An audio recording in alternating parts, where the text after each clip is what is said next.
И здравейте, приятели! Добре дошли в моя YouTube канал. Аз съм Алекс Русев и днес ще си говорим за старта на сезона във Формула 1. Измина първото състезание за Гран При на Бахрейн. В него станаха доста интересни събития, изключвайки, разбира се, победителя, който както обикновено беше Макс Верстапен. През миналия сезон той доминира през абсолютно цялата кампания, спечелвайки 19, общо 22 състезания. Не направи изключение този път и, разбира се, както може би всички очакваха, той започва новия сезон с победа. Но преди да се насочим към обзора на изминалия състезателен уикенд, първи състезателен уикенд за сезон 2024 в Формула 1, нека ви разясня какво ще представлява този канал и какво ще бъде основното съдържание в него. Тук ще си говорим за всичко най-интересно, което се случва в спорта, като основните теми на видеята ще бъдат, разбира се, състезанията от Формула 1, както например това и всички останали състезания, които ще изминат през течение на сезона, ще ги коментираме почти всеки път. Разбира се, ще си говорим и за футбол, като на фокуса на нашето внимание ще бъдат, разбира се, събитията от топ 5 първенствата на Европа. Нека да започваме с обзора на Гран При на Бахрейн. Та може би, както повечето от вас, тези, които следят Формула 1 по-специално, знаят, че през последните години Бахрейн стана традиционното състезание, което да открие шампионата във Формула 1. От 2021 година нататък Бахрейн неизменно приема откриващия кръг от световния шампионат. В последните няколко години Бахрейн приема и предсезонните тестове, които се проведаха седмица преди откриващия старт за сезона. В тях, може би, още оттам ни стана ясно кой ще бъде отбора, който ще бъде начело и ще доминира в шампионата за напред. Това, разбира се, не очуди абсолютно никого, както винаги, както сме свикнали да се случва през последните 3 години, откакто влязоха новите регулации в Формула 1, Макс Верстапен и Red Bull отново над всички. Но този път с по-малка разлика в сравнение с тази, която беше през миналия сезон, виждахме абсолютна доминация от страна на дуото Макс Верстапен Red Bull. Виждаме, че наистина и че другите отбори бележат изключително висок прогрес. Можем да кажем това за Ферари, Мерцедес, Астън Мартин, Макларен, които определено бележат скок в своето развитие в сравнение с предходната кампания. Факта, че особено Ферари като състезателно темпо се доближава доста до отбора на Red Bull. Доста, може би силно казано, но със сигурност проблемите, които на тима от Маранело изпитваше през миналия сезон, като че ли са загърбени и предстои да видим една доста силна опозиция на Макс Верстапен и на Red Bull в лицето на пилотите на Ферари.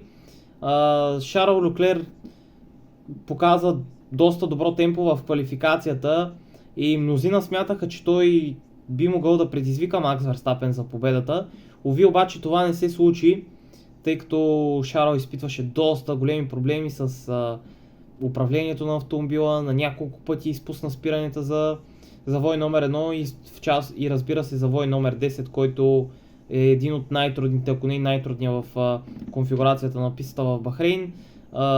Проблеми с спирачките го притесняваха през по-голямата част от надпреварата. В крайна сметка обаче той успя да намери своя ритъм и завърши на 4-та позиция, което беше разочарование за него и за екипа на Ферари на фона на очакванията им, които бяха преди първия старт за сезона, че те в крайна сметка биха могли да се борят с Red Bull за победата още от първия старт. Това за тяхно съжаление не се случи, но поводи за радост в крайна сметка не липсваха и за тях, тъй като другия им пилот Карлос Сайнц успя да се качи на подиума, което бе доста сериозен успех за тях, предвид факта, че Шарл изпитваше затруднения с автомобила, с управлението на колата и с самия автомобил като цяло, докато при Карлос Сайнц като че ли се забелязва доста сериозен прогрес и то предвид факта, че той започва последната си година с отбора на Ферари. Както знаем, Луис Хамилтън ще се присъедини към отбора от Маранело в началото на следващата година, 2025, именно на мястото на Карлос Сайнц, чието бъдеще все още остава неясно и предстои да разберем с хода на тази годишния сезон. В крайна сметка, Ферари показаха доста солидно темпо на фона на отборите около тях, визирайки Мерцедес и Макларен, които не успяха да се доближат максимално от тях, въпреки че очакванията при тези два тима също бяха доста високи, особено на фона на това, че Макларен направи един изключително голям скок през миналия сезон от отбора точно, който в началото на миналата година бе на дъното и се бореше с опашкарите в лицето на Хаас и Алфа Ромео, по-настоящем Заубер. Те наистина бележат доста сериозен прогрес и очакваха, че ще продължат тази възходяща линия на развитие, която ги изведе в битката за местата от второ до четвърто при конструкторите. За тях, на жалост, обаче те не успяха да се преборят с Мерцедес и Ферари през миналата година, но да видим дали тази няма да бъде по-успешна за тях в сравнение с предходния сезон. Забелязваме, че при Астън Мартин също така не са на нивото качели, което бяха в началото на миналия сезон, но разбира се е много тази кампания, разбира се, ще бъде много дълга, най-дългата в историята на Формула 1, така че има време тези два тима да успеят да се доближат до челото и разбира се да ставаме свидетели на много по-интересни състезания.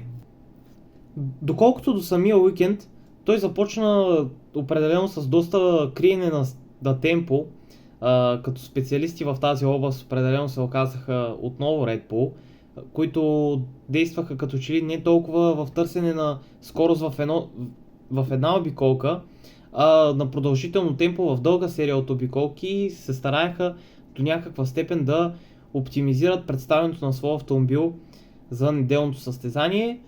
Също до някаква степен виждахме и при Ферари, тъй като отново си пролича, че те ще бъдат бързи в квалификацията, но под доста голяма въпросителна беше тяхното състезателно темпо, тъй като през миналия сезон ставахме свидетели доста често на това как тяхната кола доста сериозно износва гумите в течение на дълга поредица от обиколки и при двамата им пилоти се виждаше невъзможността за това да управляват автомобила в хода на надпреварите през миналия сезон. Забелязва се от самото състезание, се видя ясно, че този проблем до някаква степен е решен, но да видим дали с течение на сезона те ще успеят да бъдат конкурентоспособни на Red Bull. На 100% можем да кажем, че те са втория по скорост отбор, но има време да видим как ще се развият и останалите тимове в хода на шампионата. Доста интересни биха могли да бъдат новите подобрения по колите на отборите. Предстои състезанието в Саудитска Арабия, което ще бъде другата седмица. То ще бъде в същия формат, който беше състезанието в Бахрейн, т.е. изместено с един ден назад. Има предвид, че уикенда започва още четвъртък, със свободните тренировки, петък е квалификацията и събота, разбира се, е надпреварата. Малко се пообърках, като казах неделя, защото уикенда в Бахрейн, разбира се, бе един от тези два, които състезанието ще бъде в събота. Всъщност ми изкача още едно, тъй като състезанието в Лас Вегас също ще бъде в събота, тъй като часовата разлика с Европа е наистина много голяма в Съединените щати, особено в Лас Вегас. Но това ще бъде чак към края на тази годишната кампания. Ако можем да обобщим с две думи, то е, че определено баланса на силите остава същия какъвто го намерихме в края на сезона, но има доста потенциал за подобрение от страна на всички екипи, за които ще говорим малко по-детайлно в едно от следващите видеа.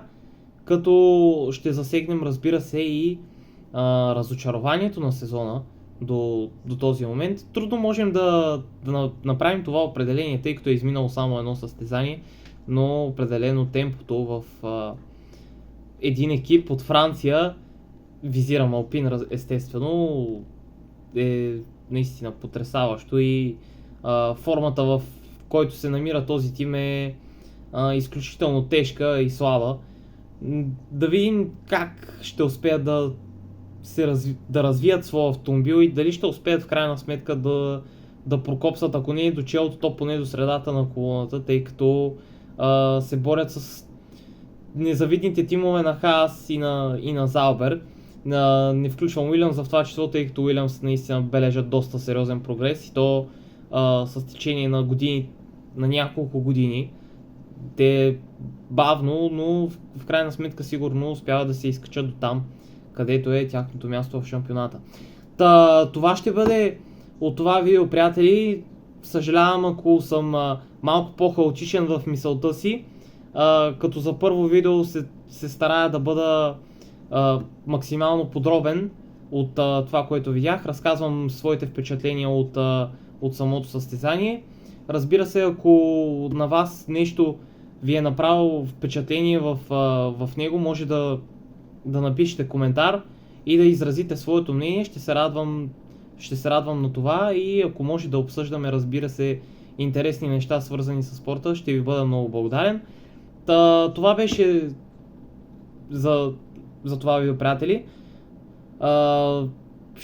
Ще се видим отново в следващото видео, което ще обсъждаме, разбира се, предстоящите мачове от Шампионска лига и ще си поговорим за Байер Мюнхен, а определено там нещата със сигурност не са цветущи в този тим. Довиждане, приятели, и ще се видим съвсем скоро.